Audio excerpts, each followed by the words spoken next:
everyone, I'm Kristen. Welcome and welcome back. Today I'm going to be sharing some books that absolutely scream fall to me. Fall is such an interesting time for people who read seasonally. I feel like people want to read seasonally in the fall, even if they are not generally a seasonal reader.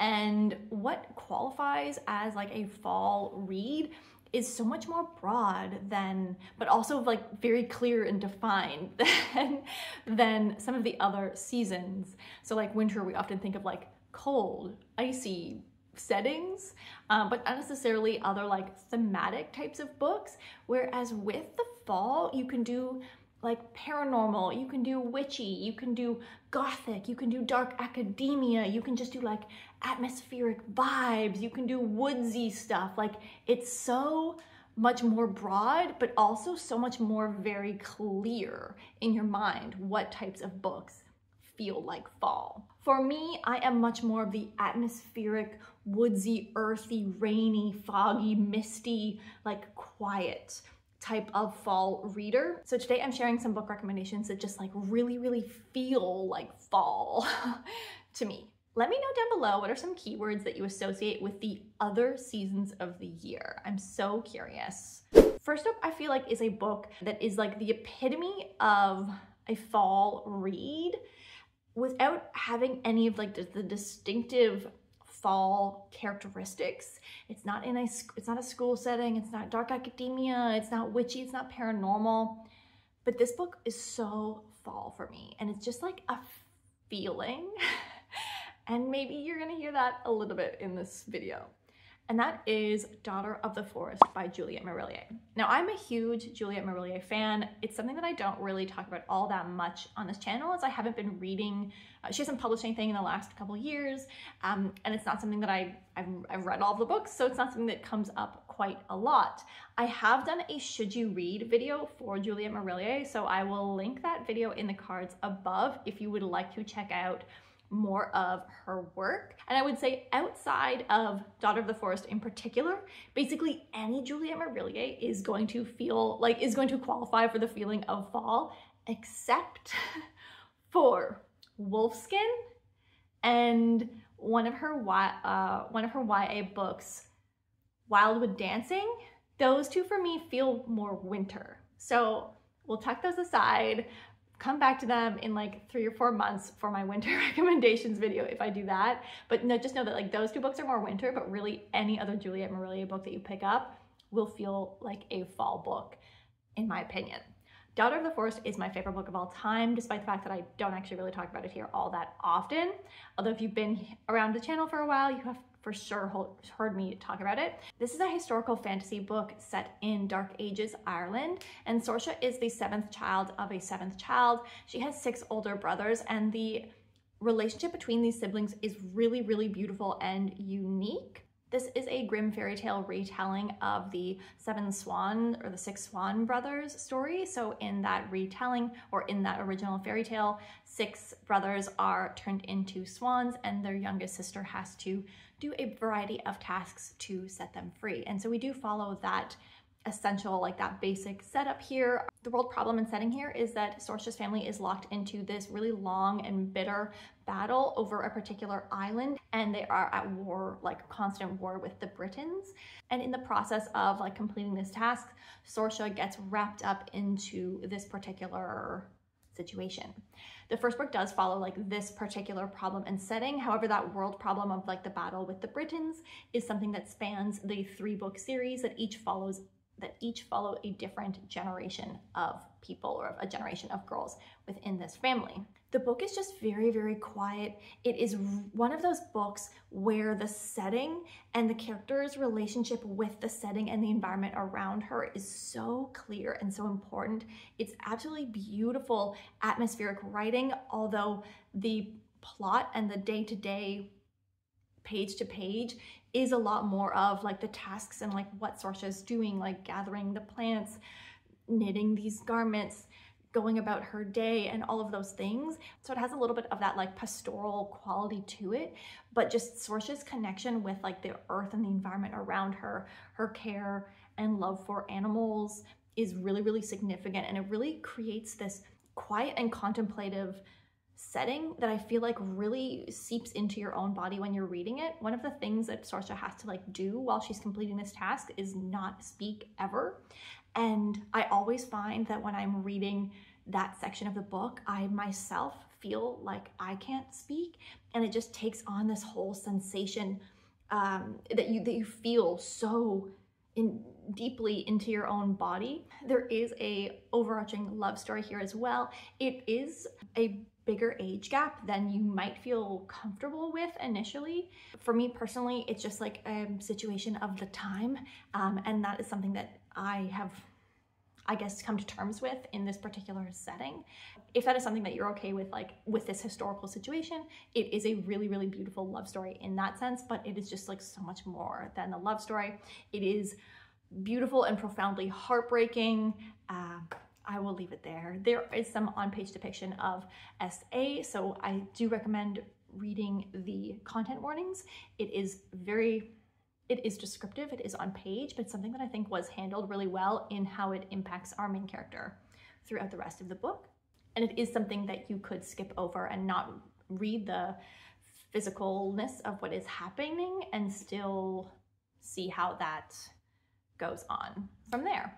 I will leave it there. Specifically Daughter of the Forest, but really any Juliet Marillier book feels like fall to me. Another book that feels like fall to me is A Study in Drowning by Ava Reid. This is the perfect book to read on like a wet, dreary, dismal kind of like November weekend, or alternatively, maybe you're somewhere where it's actually like still really hot and warm this fall and you want to feel like it's fall.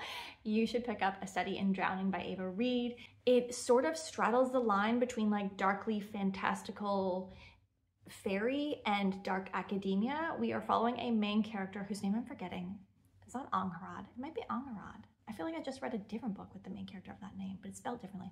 Anyway, our main character in this book is in a world inspired by mid-century Wales, I believe, and she attends the architecture school within this particular world, where she enters a competition to redesign the crumbling mansion of her favorite author, who wrote a book that was extremely important and influential to her and her life. She then travels to this location to see the house and start making up plans, and discovers that it is in much, much worse shape than she originally believed.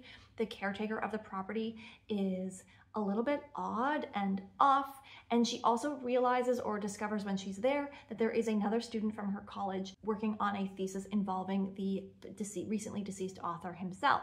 The author did such an amazing job of using words to really build this picture of this drowning house around you. Her descriptive words and like her use of language all throughout the book just makes you feel like wet and soggy and decaying. It is such a almost perfect like gothic, wet gothic mansion situation that we are in with Angharad. I'm gonna say Angharad. I feel like that's what it is, but I might be wrong. No, you know what? Maybe Angharad was the name of the book and our main character's name is Effie. So our main character is just like kind of losing it and has a history of hallucinations. And so you're not really sure what is and isn't happening. While we also have interactions between her and the other student and the kind of like developing romantic situation that is there. This book and the next book that I'm going to mention are just the epitome of like fall atmospheric reading. They are perfect for setting that scene, for setting a tone, for living in the feeling of this fall abysmal setting. And so if you really, really are looking for some like atmospheric books to read beside a window kind of a thing on a dark rainy day, this book is definitely worth checking out. I do have a full review for this book, so I won't say anything more. You can check out that if you'd like to know some more specifics. Another extremely atmospheric read that I feel like is just so fall in its aesthetic is A Spell for Forgetting by Adrienne Young. Sorry, not A Spell, Spells for Forgetting. This is one of the most atmospherically fall books I think that you could possibly read, with A Study in Drowning maybe being like a close second. This genre-defying contemporary book is set on an imaginary island called Sorsha Island off of the coast of Seattle in the Pacific Northwest. Set in a classic small town full of secrets, we are catching up with our main characters, Emery and August, who are high school sweethearts 15 years after the murder and death of Emery's best friend, Lily. Lily was found drowned in the middle of woods after a fire ravages the town's biggest tourist draw, this apple orchard in the middle of town. August was the main suspect for Lily's murder, but he was never charged or convicted, but is essentially run out of town by all of the other townspeople. And this book follows up 15 years after, when August is returning with the ashes of his mom to bury. With all the aesthetic vibes of a dark, misty island in the middle of fall in the Pacific Northwest, we catch up with August and Emery after all of this time.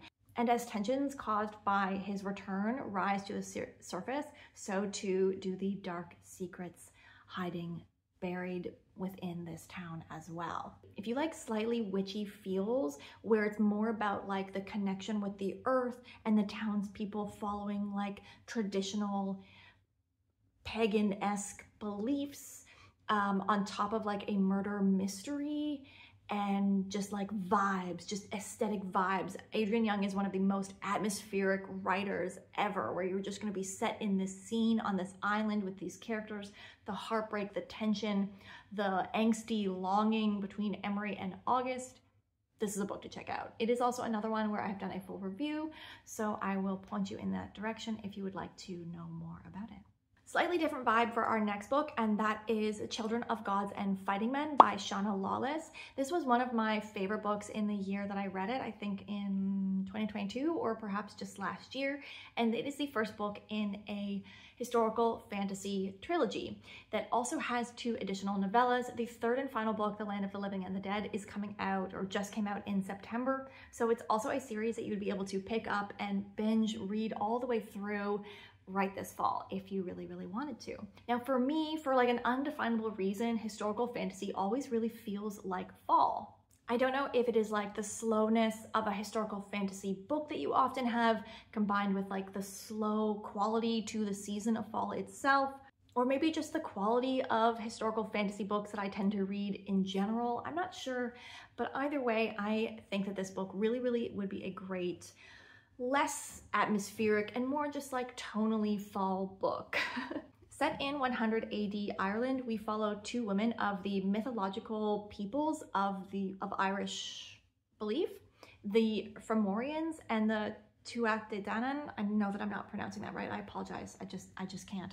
These 2 races have been warring for centuries, with the land and the mortal peoples of Ireland getting swept up into the struggle. But no longer. The Fomorians are down to their last 2 members, and the Tuatha De Danann have kind of isolated themselves on a hidden island fortress and have removed themselves from interference with mortals as their magic and their people slowly begins to dwindle. We follow Fola, a healer of the Tuatha De Danann, and Gormla, who is one of the remaining 2 members of the fire-wielding Fomorians, in order to get 2 very distinct and different perspectives of the power struggle going on between the Irish kings and the Viking kings and all of the various regional kings in Ireland at this time. To some extent, it is about motherhood, it is about being a woman in this time, it is about agency and about creating agency in a situation when you don't inherently have any. One thing that I particularly love is that we do this, like both exploring all of those things that I've mentioned, as well as just like being a woman in this time, into very, very distinct and different perspectives. Fola and Gormla are very different women. They view themselves very differently, and they use the strategies and the powers that they have available to them in extremely different ways. So if you also think that historical fantasy just like really, really feels like fall, especially Irish historical fantasy, then this series is perfectly lined up to do a good series binge this season. The last book that I'm going to recommend that feels like fall to me is The Queens of Innis Lear. Now, this is kind of a 2-for-1 recommendation because I feel like it has both of that return to school, reading Shakespeare in the fall kind of a feeling, as well as the like woodsy, earthy, witchy feeling that is so profound at this time of year, as this is a very woodsy and female-focused retelling of the Shakespeare play King Lear. The basic like framework and structure here to this setting, if you're unfamiliar with the play, is that King Lear is slowly losing his faculties to dementia in the play. He's of course just like going mad, but in this book, in Queens of Leer, he is very clearly suffering from dementia, and he decides to break with tradition, and rather than name a single heir, he divides his country, his land, up into 3 separate regions that he is going to gift to each of his 3 daughters. However, he is going to keep like a high king or a high queen and name one heir for that. And he decides that it's going to be not the eldest daughter, but the daughter who loves him the most. What follows is a really tragic exploration of 3 women and a land that is desperate to return to its eldritch roots, each with like different motivations, different plans as they grapple with each other, their husbands, their ailing father, and the wants and needs of the land itself. And that's where like the really like woodsy feeling and element comes in, is that the land has this kind of like earth magic feeling to it, where the land kind of has its own wants and needs that has to do with a little bit of an exploration of religion and changing religion in this situation as well. This is a very slow moving book, which I think is really, really perfect for fall. If you have read Daughter of the Forest and you liked that kind of like slow quality, then I think that you should read Queens of Leer. And similarly, if you've read Queens of Leer, then you should definitely read Daughter of the Forest. I think that those are a great comparison in terms of like the type and quality of the books if you are curious about one or the other. So this is the perfect book to pick up on like slow moving, quiet weekend mornings and slowly take away on, that touches on everything from grief and loss to heartbreak and unwanted marriages, elder abuse and recurrent miscarriages. I just think this book did a really good job of touching and looking at a very broad spectrum of human experiences in a really quiet, slow-moving book, and in a really thoughtful way to touch on so many different things. And it overall, I feel like it has that like really, really woodsy, earthy quality while it does all of those things. So again, I think a really great book to read in fall if you have not already read this book, and if you know that slow-moving, like quiet, earthy, contemplative books work for you, then this is something to check out.